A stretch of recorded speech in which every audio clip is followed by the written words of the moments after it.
10ቱ ትእዛዛት ለሁለት ነው የሚከፈሉት ፍቅረ እግዚአብሔርና ፍቅረ ቢጽ ይባላል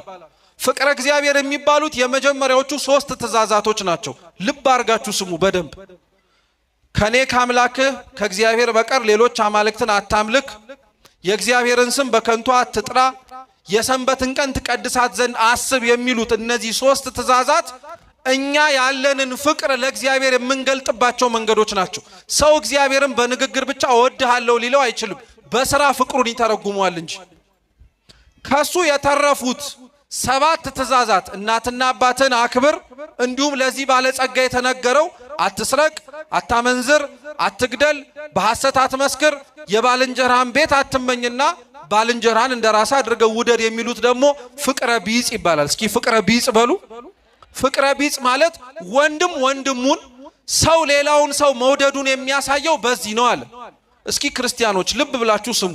ከ7 እና ከ3 የሚበልጠው የትኛው እግዚአብሔር እኛ እንድንዋደድበት ካዘዘው ህግና እሱ እኛን መውደዳችንን ከምናሳየው ህግ በላይ የሚበልጠው የትኛው እርስ በርስ የምንዋደደው አይበልጥም አዎ ይሄን ለምን ይመስላችኋል ሰው ለእግዚአብሔር ያለውን ፍቅር የሚያሳየው በአምሳሉና ባሪያው የተፈጠረው ሌላውን ሰው በመውደድ ስለሆነና ስለሆነ ብቻ ነው